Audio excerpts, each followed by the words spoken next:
What's up? This is MLDF Network. I'm your host, Rod Murray, back with another episode. In this episode, we're going to cover a couple free agents, the top matchups for week one. We're also going to get into my preseason selection picks for awards, MVP, Offensive Rookie of the Year, and Defensive Rookie of the Year. And we're also going to talk about the playoff picture that I think is going to happen. So sit back and enjoy this episode.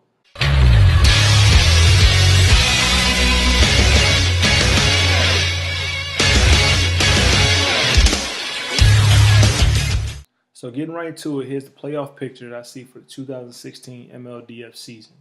Have the Baltimore Ravens taking the 1 seed, Broncos taking 2 seed, have the Jaguars coming in at 3, and the Bills in at 4.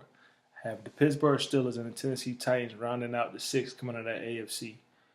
A key person that's going to sit on the outside this year, I think, is the San Diego Chargers. I just don't think they have enough to win that AFC West. I think that truly belongs to Denver Broncos this year. But I think Coach Simmons continues to do what he did in St. Louis last year and just steamroll the competition and makes his way to that 1 seed.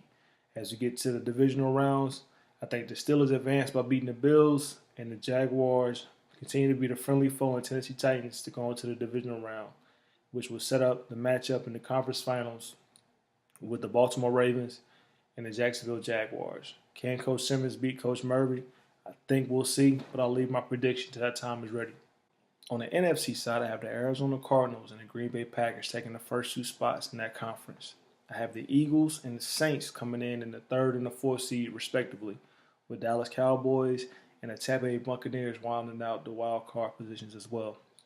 A shocker is that I have the Dallas Cowboys knocking out the New Orleans Saints in the wild card and advancing to play the Cardinals in the divisional round, where I do have the Cardinals knocking them off. On the lower side, I have the Tampa Bay Buccaneers advancing to play Green Bay, where I also have Green Bay knocking out Tampa Bay in the divisional round, which sets up the 1 and 2 seeds playing in that conference between the Arizona Cardinals and the Green Bay Packers.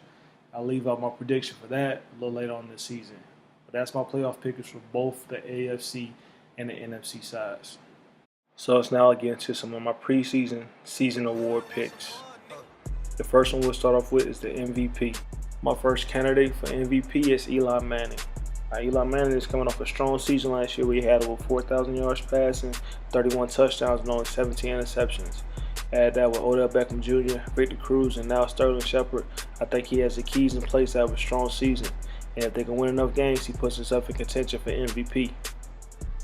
Now my second candidate, and I think is the dark horse to win, is DeMarco Murray. Now, by DeMarco's standards, last year was a down year. Only had 13,000 rushing yards and 9 touchdowns, but I think that could be said for Philly's bad offense. In Tennessee, I think he has more weapons around him, can get the ball in space, he can do some things and score more touchdowns and put more points on the board. I think he has a chance of winning this trophy. Third, I have Drew Brees out of New Orleans Saints. Now, Drew Brees put up over 30,812 passing yards, had 39 touchdowns and 19 interceptions. So by far a down year for Drew Brees, which is the scary part. If he can continue to get the ball to Brandon Cooks on fly routes or whatever way possible, he can put up over 4,000 yards again and gets the trophy as well. Melvin Gordon out of San Diego. Now Melvin did some unbelievable things last year, and had it not been for Tyler Gurley, he might have won the trophy last year. With over 2,000 yards rushing and accounting for over 31 touchdowns, I think he's going to do more or less the same out in San Diego. With having a coach that's real run-eccentric and Phillip Rivers not being what he used to be, I can only see Melvin Gordon touching a rock about 20 times a game, averaging about 170 rushing yards a game with about 2 touchdowns per. So I think he's a strong candidate for the trophy. My last candidate is Mr. Faithful, Aaron Rodgers. I truly believe this is Aaron Rodgers' year to win the MVP. Coming off a season to where he had over 4,000 yards passing, over 38 touchdowns and only 18 interceptions, I think this is the year where Aaron Rodgers separates himself and wins the trophy. With having Jordy Nelson back, Randall Cobb, and also the running game with Eddie Lacy, I think he's going to have a lot more weapons to his disposal and have over 40 touchdown passes, over 4,500 passing yards, and I think he's going to keep those interception numbers down to a minimum this year. With all that being said, and with all the 5 selections I just gave you, I have to give the MVP this year to no other than Aaron Rodgers. I think he wins the trophy, takes it home, and leads his team to the playoffs. Here are my choices this year for Rookie of the Year. First up is Carson Wentz in Philadelphia. This year's number 2 pick in the draft has all the tools to be successful this season. In addition to being able to put up over 3,000 yards passing, I also believe he has the ability to run that will only elevate his game and help his chances at the trophy. Similar to Jameis Winston last year in Tampa Bay, if he's able to lead his team to the playoffs and win that division, that'll go years to actually help him solidify this trophy. My second choice is Laquan Treadwell in Minnesota. The 23rd pick in this draft now gives an attractive wide receiver for Teddy Bridgewater. Look for Teddy Bridgewater to look for Treadwell early and often to help balance this team's offensive attack. That will help his chances at winning this award. Now, if he can just continue to do what he did at Ole Miss, then there won't be any problems. The man has sure hands, can catch the ball, and can separate from cornerbacks at any given time. The cornerbacks in the division doesn't scare anybody. So if Teddy can get this young man going early in the season, only look for them to continue to build on that throughout the season and him to put up over 10 touchdowns and about 1,100 receiving yards.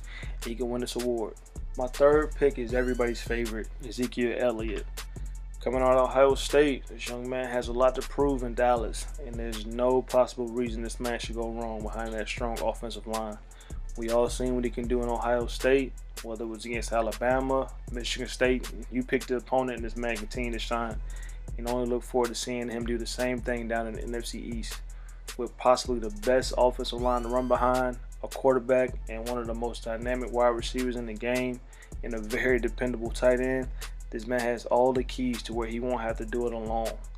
But also having Alfred Morris in that backfield to split the reps with him, and knowing this coach personally and knowing what he's going to want to do with Ezekiel Elliott, I can see this man have over 400 rushing attempts, almost 2,500 rushing yards, and almost 35 rushing touchdowns. This man has the ability to win this trophy and break records en route to doing it. I think he can do it. My last selection and a dark horse to win this award, Will Fuller. You can't coach speed, and I think that's what separates him and the other candidates to win this award. With this man 4.3 speed, I think he can pass by almost any cornerback that he lines up against. And Brock Osweiler can get him the ball, and he can score touchdowns. Be on the lookout for Will Fuller as he takes his award and run with it. Like I've been saying, I think this is Ezekiel Elliott's award to lose. The last one is Defense Rookie of the Year. My first up is DeForest Buckner. Defensive end play is going to be huge in this game. This man can get a lot of sacks early and often. I think he can steal this award out in San Francisco. My magic number for DeForest Buckner is about 15 sacks. He could probably pass with 10, and if he also get like 2 or 3 interceptions, this man can still let award on the defensive side of the ball. An early favorite and personal favorite of mine is Jalen Ramsey. The former Florida State defensive back has all the tools to not only be a good rookie on this game, but also an overall great defensive back in this game altogether. Put him in that secondary with a Tashawn Gibson, a Prince Mukamura, or a Devin House. He has a lot of leadership around him that's going to teach him the game and put him in positions to actually make plays in the defense.